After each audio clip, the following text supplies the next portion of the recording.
Hello a very very warm welcome to IFS. तो आपका स्वागत है यहाँ पे GATE general aptitude most important questions में, जिसमें हम यहाँ पे आप जो सीरीज चल रहा है हमारा टॉपिक वाइज हम सीरीज यानी कि मोस्ट इंपॉर्टेंट क्वेश्चंस हम यहाँ पे डिस्कस कर रहे हैं, क्योंकि 15 से 20 मिनट्स में आपको बिल्कुल एकदम सॉलिड क्वेश्चंस यहाँ पे जो कि एग्जाम पॉइंट ऑफ व्यू से बहुत ही ज़्यादा हेल्पफुल रहने वाले हैं आपके लिए। तो गेट 2023 के लिए ये सीरीज हमने यहाँ पे चालू किया है। तो आज का जो हमारा टॉपिक है that is of missing series. तो मिसिंग सीरीज से जो मोस्ट इंपॉर्टेंट क्वेश्चंस बनते हैं वो हम यहाँ पे डिस्कस करेंगे। तो उससे भी पहले अगर आपको सेशन अच्छे लगते हैं तो आप जरूर हिट करें लाइक बटन और साथ में सब्सक्राइब करें अगर आपने अभी तक इसको सब्सक्राइब नहीं किया है। चलिए, तो वेरी फर्स्ट क्वेश्चन आज का आपकी स्क्रीन पे ये रहा। जैसे कि मैं हर एक क्वेश्चन से पहले आपको कुछ समय देता हूँ, तो वैसे ही मैं आपको इसमें 60 सेकेंड का टाइम दे रहा हूँ। उस इंटरवल में आप इस क्वेश्चन को करिए और सोचिए। अगर आपको बाई चांस अगर क्वेश्चन नहीं आता है तो कम से कम एटलीस्ट सोचिए कि किस अप्रोच से हम इसको कर सकते हैं। Think about it, then I will explain it.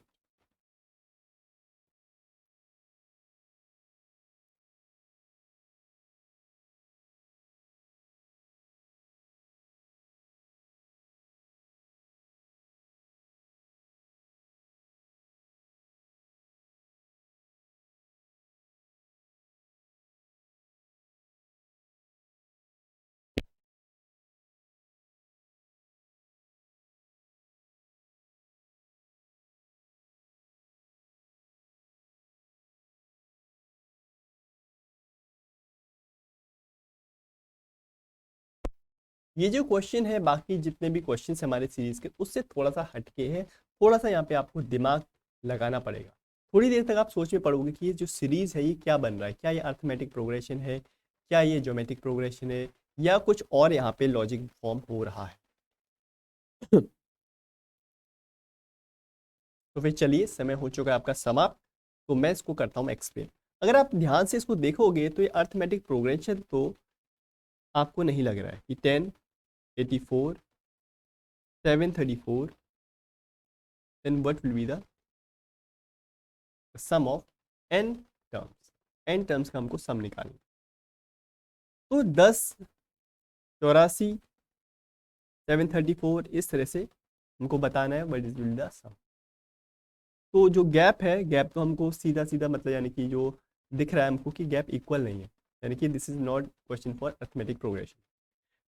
लेकिन थोड़ा सा अगर दिमाग लगाया जाए 10, 84, 734 को, तो हमें समझ में आएगा ये समथिंग स्क्वायर क्यूब पावर्स बन रही है। यानी कि क्या, 10 को मैं इस तरह से लिख सकता हूँ 9+1, क्योंकि 9 होता है 3 का स्क्वायर। वैसे ही मैं 84 को क्या लिख सकता हूँ इस तरह से 81+3, क्योंकि 81 होता है 9 का स्क्वायर और साथ में होता है 3 का क्यूब। ये 3 का स्क्वायर, ये 3 का क्यूब, प्लस 734 को मैं इस तरह से लिख सकता हूँ 729+5। बस इसी चीज़ को आपको क्रैक करना था। अगर ये क्रैक हो गया तो क्वेश्चन में फिर कुछ भी नहीं बचता है। तो सुनिए जरा।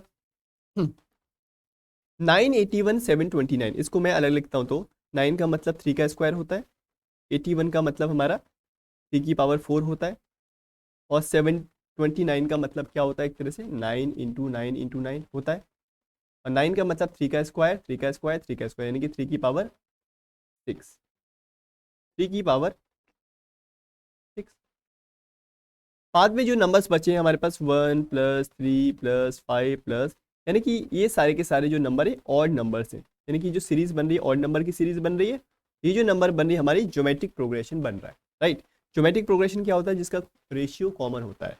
रेशियो मतलब 3⁴/3⁴2 अगर मैं करूँगा तो यहाँ पे 3 की पावर 2 हमारे पास कॉमन रेशियो निकल निकल के आएगा। So this is geometric progression and this is arithmetic progression. तो बताइए ये सीरीज जबरदस्त थी कि नहीं थी, जिसमें मिक्सचर है आपके पास GP as well as arithmetic progression का। तो ये देखिए, ये n नंबर ऑफ जो टर्म्स है उसमें हमने निकालना है। तो यहाँ पे n नंबर ऑफ टर्म्स के लिए फॉर्मूला और n नंबर ऑफ टर्म्स के लिए फॉर्मूला हमको यहाँ पे लगाना पड़ेगा। So basically what is the formula for geometric progression when there are n number of terms. तो बेसिकली यहाँ पे फॉर्मूला जो होता है आपका that is sum of n terms is equal to, यहाँ पे लिख देते हैं r⁴ n - 1। तो फॉर्मूला आपको पता होना चाहिए। राइट।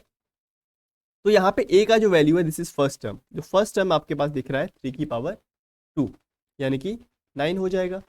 तो यहाँ पे फॉर्मूला लगाते हैं, a की जगह 9, यहाँ पे जो रेशियो है दैट इज 3 की पावर 2 यानी कि 9 3 की पावर 2 यानी कि 9, उसकी भी पावर n है -1 अपॉन r -1 यानी कि r इज 3 की पावर 2 यानी कि 9 -1 प्लस यहाँ पे सम ऑफ n टर्म्स यानी कि अर्थमेटिक प्रोग्रेशन की n टर्म्स का हम फॉर्मूला लगा सकते हैं, जो कि होता है, एटलीस्ट हमको फॉर्मूले पता होने चाहिए AP के और GP के। तो this is 2a plus n -1 d, right.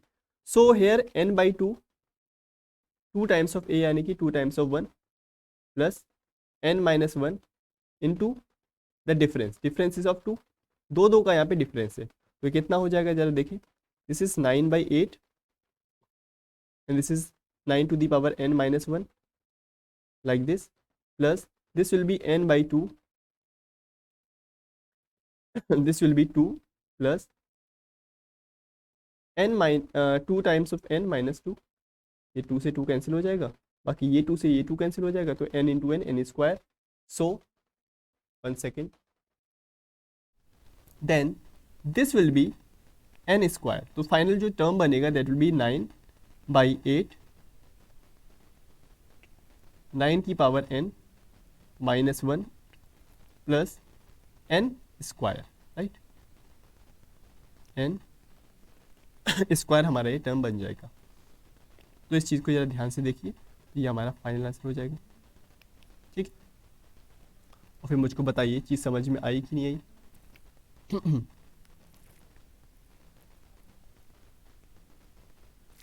तो यहाँ पे ओके एक सेकेंड, यहाँ पे जो आंसर है यहाँ पे माइनस कर लीजिए, क्या आंसर में ये माइनस में ही आएगा, ठीक है। तो एक बार इसको देखिए, फिर हम नेक्स्ट क्वेश्चन की तरफ चलते हैं।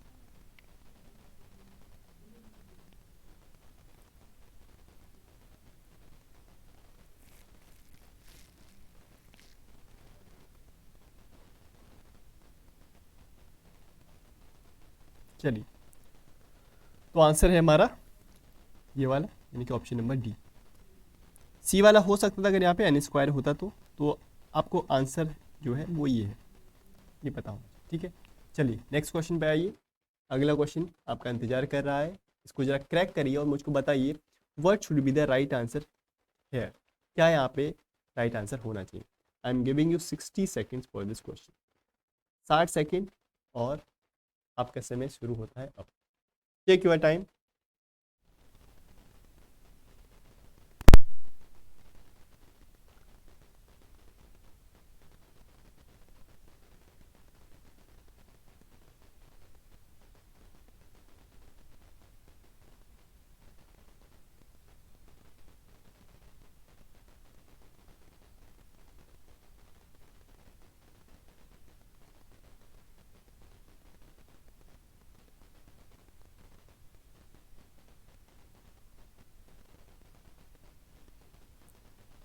तो समय हो चुका है आपका समाप्त, तो अब है इस क्वेश्चन को करने की बारी। तो इस क्वेश्चन को अगर देखा जाए तो क्वेश्चन हमसे कह रहा है 2 3 6 15 डैश 157.5630, यानी कि अर्थमेटिक प्रोग्रेशन का तो क्वेश्चन ये लगता नहीं है, क्योंकि जैसे कि आप देख पा रहे हो यहाँ पे जो इस तरह से नंबर बढ़ रहे हैं और बीच का जो गैप है वो मेंटेन नहीं है, यानी कि कुछ और है यहाँ पे। 2 3 6 15, क्या इसके बीच का गैप देखते हैं, तो 9, क्या 1 3 9 ऐसा कुछ बन रहा है, हमको तो नहीं लगता ऐसा कुछ बन रहा है। तो यानी कि अगर जो बन रहा था ना 139 इस तरह से, अगर इसका 3 टाइम्स करूँगा, इसका 3 टाइम्स करूँगा तो इसका 3 टाइम्स हो जाएगा, यानी कि 27 हो जाएगा। 27 का 3 टाइम्स करूँगा तो ये पॉइंट्स में तो नहीं आएगा, ये बात तो क्लियर है। तो यानी कि मैं सारे के सारे जो आपको पॉसिबिलिटी है जो आप दिमाग में ला सकते हैं एग्जाम में, वो मैं बता रहा हूँ, वो तो नहीं आएगा क्योंकि पॉइंट्स में आंसर आ रहा है। अब देखिए यहाँ पे रेशियो, मैं यहाँ पे ज्योमेट्रिक प्रोग्रेशन चेक कर लेता हूँ कैसा है क्या। 3/2 ये 1.5 बन रहा है, ओके। 6/3 ये हमारा 2 टाइम्स हो रहा है। 15/6 5/2 यानी कि ये 2.5 हो रहा है। 1.5 2 2.5, तो यहाँ पे इंटू जो भी है इस नंबर को x मान लेते हैं, x डिवाइडेड बाई 15 अगर होगा तो ये जिस ऑर्डर में चल रहा है 1.5 टू 2.5 तो ये 3 होना चाहिए, यानी कि दिस मस्ट बी 45, यानी कि एक तरह से दिस मस्ट बी 45। ये नंबर जो होगा ये 45 होना चाहिए। अगर ऐसा है तो नेक्स्ट जो नंबर होगा दैट मस्ट बी, यानी कि 157.563 डिवाइडेड बाई 45 अगर मैं करूँगा तो दिस मस्ट बी 3.5। ठीक है, ऐसा ही टर्म बनना चाहिए, यानी कि 1.52 इंटू 2.5 इंटू 3 इंटू 3.5, इस तरह से टर्म बनना चाहिए, यानी कि आंसर हो जाएगा मेरा 45। इस बात का ध्यान रखना। तो इस तरह से चीज़ें चल रही, राइट। तो एक्चुअल में सॉरी मैंने यहाँ पे एक मिस्टेक करा है, दिस इज़ 157.5, इस 630 अलग है। ठीक है, तो अगर आप इसको देखोगे 157.5 डिवाइड बाई 45 करोगे तो इसका जो रेशियो है वो कितना आएगा, 3.5 आएगा निकल। ठीक है, तो आंसर हो जाएगा 45। चलिए अगले क्वेश्चन पे चलते हैं। नेक्स्ट क्वेश्चन इंतजार कर रहा है आपका ये, इसको थोड़ा सा सोचिए और बताइए क्या इसका राइट आंसर हो जाएगा। ऐसे ही क्वेश्चन अगर सीरीज से आए तो ऐसे ही क्वेश्चन आपको दिखेंगे, तो ये आप मान के चलिए। चलिए इसको क्रैक करिए और बताइए what should be the right answer.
चलिए आई होप आपने इसको किया होगा।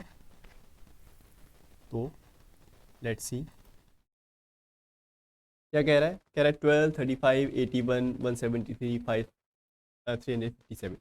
तो मेरा मन करता है इसके बीच का गैप चेक कर लिया जाए, क्योंकि यहाँ पे कुछ गैप हमको हो सकता है, मे बी गैप की ही बात कर रहा हूँ।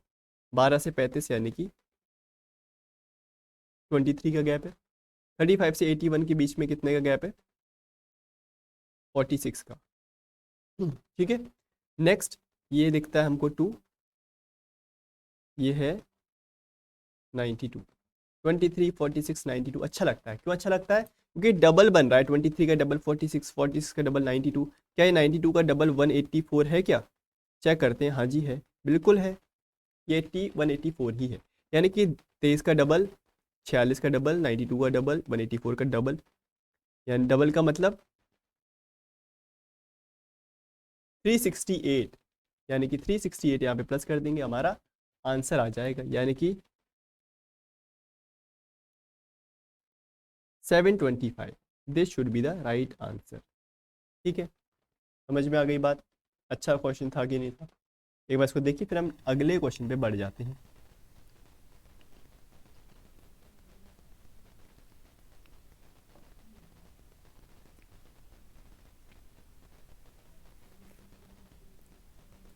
चलिए next question on your screen. तो ये क्वेश्चन आपके सामने है, इसको जरा क्रैक करिए और बताइए what should be the right answer. 1 minute का जो समय आपको दे रहा हूँ that is more than enough for you. Exam में इसको 1 मिनट में ही करना पड़ेगा, तभी आप ज़्यादा से ज़्यादा क्वेश्चन अटेम्प्ट कर पाओ। Take your time and tell मी।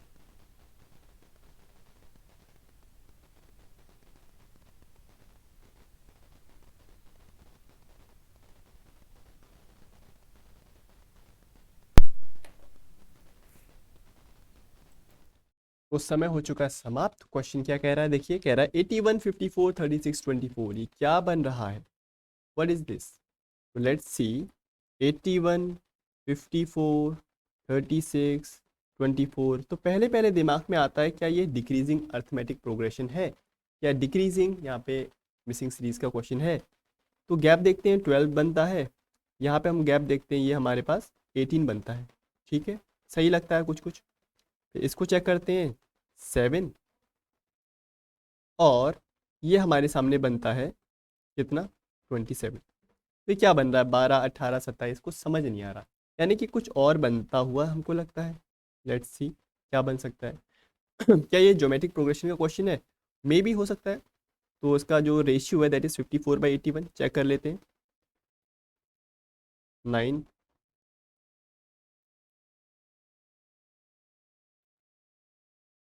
यानी कि 2/3 आ रहा है इसका रेशियो। इसका रेशियो चेक कर लेते हैं 36/54,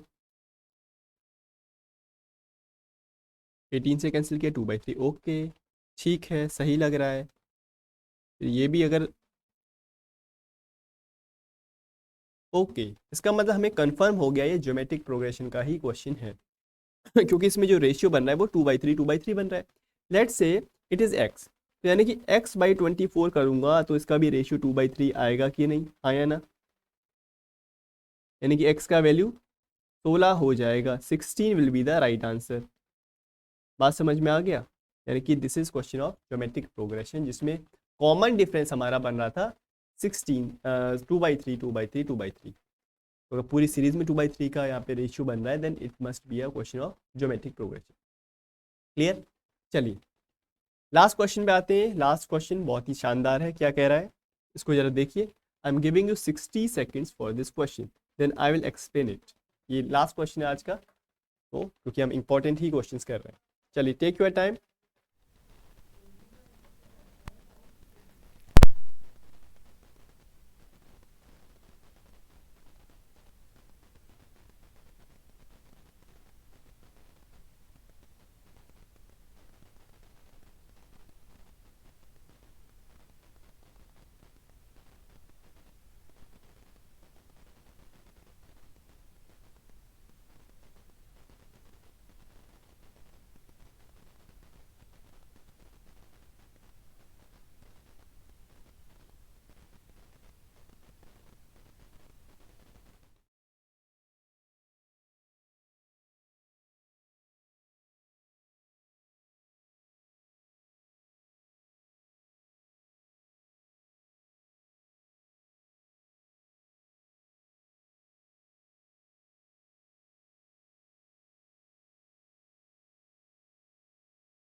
चलिए देखिए क्वेश्चन, समय हो चुका है आपका समाप्त। अब कह रहे हैं यहाँ पे the value of this √12 plus √12 plus √12 plus dash dash dash dash dash, यानी कि नेवर एंडिंग सीरीज, यानी कि इनफाइनाइट सीरीज, जिसमें आपको दे रखा √12 plus √12 plus √12 plus dash dash dash dash dash up to infinite. काम करता हूँ मैं इस टर्म को x के बराबर मान लेता हूँ। एक बात सुनिए, अगर मैं इस इनफाइनाइट सीरीज में से अगर एक √12 में निकाल दूं बाहर, क्या इस सीरीज में कोई फर्क पड़ेगा? उस सीरीज तो वैसे की वैसे ही रहेगी, क्योंकि इनफाइनाइट में से कुछ चीज़ निकाल लूंगा तो उसमें कुछ भी फर्क नहीं पड़ता है। तो एक काम करता हूँ, इसको मैं इस तरह से लिख सकता हूँ x is equal to √12 plus ये जो बाकी की जो टर्म बची है ये भी तो टर्म इनफाइनाइट तक जा रही है, लेकिन ये जो इतनी इसकी वैल्यू है, ये जो टर्म है हमारी, ये x के बराबर होगी कि नहीं, क्योंकि ये जो x का वैल्यू है ये इसके बराबर है। इसमें से मैंने अगर इस टर्म को बाहर निकाल लिया, √12 को बाहर निकाल लिया, क्या अंदर वाली जो टर्म है उसमें कोई फर्क पड़ेगा कि नहीं पड़ेगा? कोई फर्क नहीं पड़ेगा, क्योंकि इनफाइनाइट से मैंने एक टर्म बाहर निकाला है। तो ये जो टर्म है √12 प्लस √12 प्लस √12, इसी का वैल्यू तो मैंने x के बराबर लिया था, तो इसको मैं x के बराबर लिख देता हूँ लाइक दैट। बस इसी चीज़ को क्रैक करना है इस तरह से, तो क्वेश्चन बहुत आसान हो जाएगा। बस क्या करना है, दोनों साइड स्क्वायर करिए, squaring both side, then it will be x square and it will be, root और स्क्वायर हट जाएगा तो 12 प्लस एक्स आ जाएगा। क्लियर? तो यहाँ पे आपको दिख रहा है क्वाड्रेटिक इक्वेशन फॉर्म हो रहा है। बस क्वाड्रेटिक इक्वेशन अगर फॉर्म हो रहा है तो क्या आंसर आना चाहिए, देखिए इसको स्प्लिट कर सकते हैं, माइनस का एक्स है इसको मैं स्प्लिट कर सकता हूँ किसमें, माइनस का 4x में, प्लस का 3x में। ठीक है, इसको मैंने ब्रेक कर दिया, स्प्लिट कर दिया, कॉमन लिया x तो x माइनस 4 बचा, कॉमन लिया 3 तो x माइनस 4 बचा, तो x माइनस 4 कॉमन ले सकता हूँ मैं यहाँ से दोनों जगह से, और बाकी x प्लस 3 यहाँ से आ जाएगा, इज इक्वल टू 0। एक बार इसको 0 को इक्वल रखा तो x का वैल्यू 4 आ गया, एक बार इसको 0 को इक्वल रखा x का वैल्यू माइनस का 3 आ गया। कभी भी सम माइनस का 3 आएगा नहीं क्योंकि सारी की सारी जो टर्म्स है पॉजिटिव है, तो आंसर हो जाएगा हमारा x इज इक्वल टू 4, यानी कि ऑप्शन नंबर सी। इतने बेहतरीन क्वेश्चन इस तरह के पूछे जाएंगे, ये आप मान के चलिए। ठीक है, तो आप इसका आंसर इजीली कर सकते हो। तो बस इतना ही रखते हैं, तो आगे मिलेंगे नेक्स्ट टॉपिक के साथ विद मोस्ट इंपॉर्टेंट क्वेश्चन। तो तब तक के लिए thank you so much for joining the session and all the very best for your exams and happy learning. Thank you so much. हाँ, एक चीज़ और मैं यहाँ पे बताना भूल गया कि आपको ये जो क्वेश्चन है, ये क्वेश्चन मैं होमवर्क में देता हूँ, और इस क्वेश्चन का मैं आंसर मैं चाहता हूँ आप कमेंट सेक्शन में ज़रूर करें। ठीक है, तो कमेंट सेक्शन में मुझे इसका आंसर ज़रूर करें। चलिए, तो ये क्वेश्चन है, क्या कह रहा है, what will be the missing term here. इसमें बताना है कि मिसिंग टर्म क्या होगा, तो मुझे इसका आंसर कमेंट सेक्शन में चाहिए। ठीक है, चलिए, थैंक यू सो मच।